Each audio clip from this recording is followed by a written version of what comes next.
Maintenant, on va faire quelques petites remarques sur les médias de la Fox. Et on va aborder aussi rapidement les procès du sénateur Rand Paul.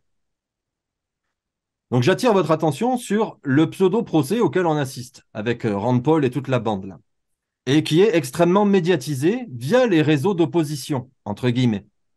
Il s'agit d'un procès qui comporte des éléments clés de QAnon, comme c'est le cas de Marjorie Taylor Greene.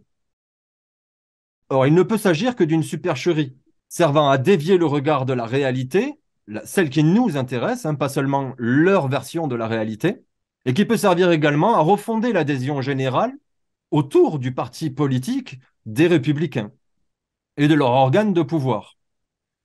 Donc, refonder cette adhésion dans une impression que la justice serait rendue, tout comme les procès de Nuremberg, hein. Et c'est notamment visible puisque nous voyons que ces personnes occultent totalement l'aspect pseudo-juridique de l'opération Warp Speed. Alors que c'est ici que le procès, s'il avait pour but de travailler honnêtement le dossier, devrait se concentrer. Je vous renvoie une fois de plus à la présentation de Sacha Latipova qui est disponible sur ma chaîne Odyssey. Donc vous comprenez maintenant comment la Fox peut à la fois jouer les prophètes avec le fameux épisode des Simpsons, mais aussi, d'ailleurs, les épisodes des Simpsons, mais si vous regardez dans la pop culture, vous allez comprendre que tout ce monde-là est relié et qu'évidemment, s'ils veulent faire passer des messages, ils peuvent le faire passer à travers tous les médias qu'ils possèdent, hein.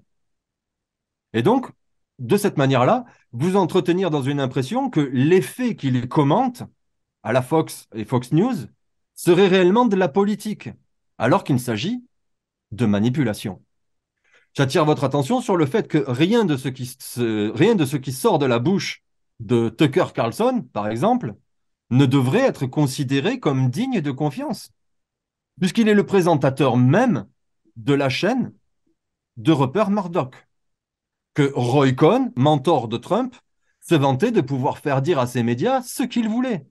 Il s'agit donc d'un outil de propagande du cartel, et ce, depuis que des gens comme Valery Aquino et Ronald Reagan en ont eu l'idée.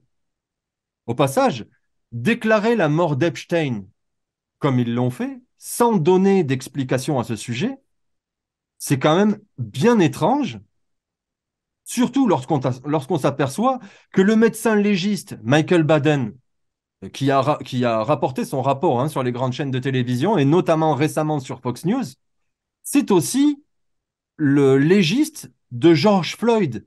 Non. George Floyd, donc vous savez, c'est celui qui est mort, et à partir de sa mort, on a fabriqué le mouvement Black Lives Matter.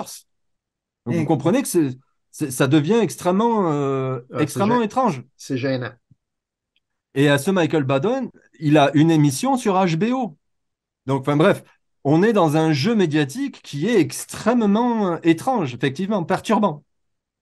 Donc j'attire encore votre attention sur les personnes qui collectent votre sympathie en termes de défenseurs de vérité, les lanceurs d'alerte, les gros annonceurs, dont certains vous font poireauter avec des dossiers qu'on connaissait déjà. Ça a été le cas notamment par rapport à toute l'affaire Hunter Biden, par exemple, les Twitter Files. C'est sorti. Nous, ça faisait 3 ans qu'on connaissait ces dossiers-là. Peut-être pas avec autant de détails, hein, mais le fait que ça sorte sur Twitter, pourquoi est-ce que ça aurait plus d'impact que avant? Quand c'est sorti, déjà, on avait déjà toutes les vidéos, les images, on savait que la famille Biden était complètement impliquée. Ça n'a rien changé. Pourquoi ça changerait plus avec les Twitter Spies? Bref. Ou alors, donc, des dossiers qui renseignent pas grand-chose et qui vous amènent à lire un annuaire, comme ça a été le cas avec les fameux mails Hillary Clinton et compagnie, c'était les Wikileaks de Julian Assange.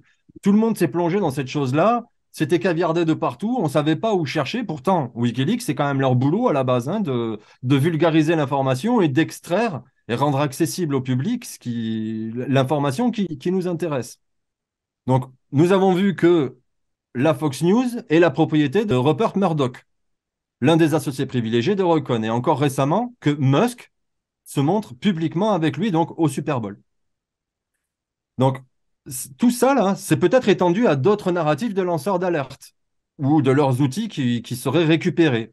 Donc, toutes ces opérations pourraient servir à entretenir votre espérance ou donner un os à ronger, hein, à l'auditoire ou faire parler sur un sujet sans vous permettre de regarder l'ensemble du sujet Et c'est comme ça qu'au final, rien ne se passe, hein. Cette critique incessante à laquelle on a assisté là, envers l'ancien président Trump, hein, de la part de la totalité des grosses chaînes de télévision du monde, et à l'opposé, la défense incompréhensible par les médias de droite comme Fox News, tout ça, ça ne sert qu'à imposer une polarisation. Vous opposez les uns contre les autres. Et c'est une des définitions du terme opposition contrôlée. Là, c'est la vôtre d'opposition, celle qui est entre vous. C'est celle-là qui est maîtrisée. Mais on va voir qu'il y a d'autres définitions.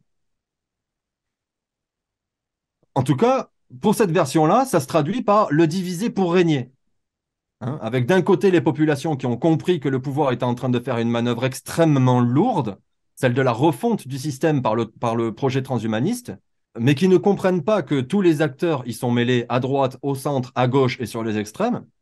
D'où l'expression, hein, de Dieu quand il s'adresse à Jonas à propos de Ninive, hein, qui représente les grandes villes modernes, parce qu'à l'époque, aucune ville ne nécessitait 3 jours de marche, hein, au passage. Les habitants de Ninive ne savent pas reconnaître leur droite de leur gauche.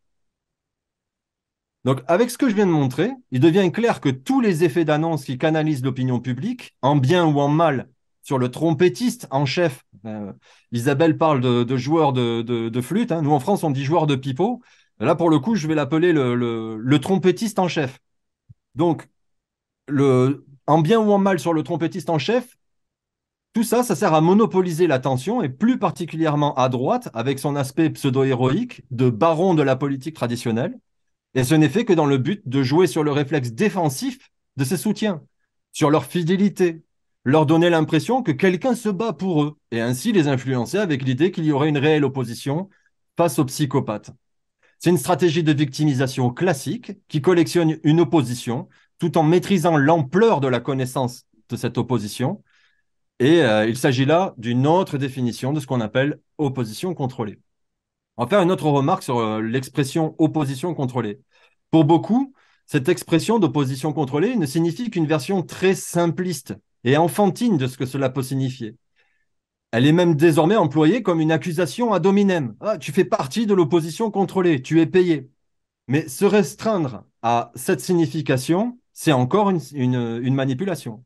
Il ne s'agit pas seulement des personnes qui pourraient être payées pour influencer, mais il s'agit aussi des femmes et des hommes qui s'en remettent à des représentants placés sous les projecteurs des médias du système, comme les adeptes de Trump ou de QAnon, que personne n'a besoin de payer, hein, au passage. Ils le font d'eux-mêmes, hein. Bien qu'ils souhaitent réellement s'opposer à toutes ces horreurs, le fait qu'ils délèguent leurs attentes auprès de ceux qui s'annoncent selon cette mission publiquement, ça suffit à ce que rien ne se passe. C'est, c'est là qu'est la plus vaste manipulation, l'ingénierie sociale. Cette bande de criminels connaissent notre nombre, votre nombre, vous les auditeurs, vos goûts et vos tendances politiques. Ils se servent de cela pour maîtriser et nasser l'opinion publique dans des causes qu'ils font délibérément échouer. Ou pire, font directement lancer le coup d'envoi fatidique à ces faux représentants du bien contre le mal. L'opposition, à ce moment-là, elle se retrouve en situation de dissonance cognitive. Et c'est exactement cet aspect qu'ils ont joué avec Trump et l'opération psychologique QAnon.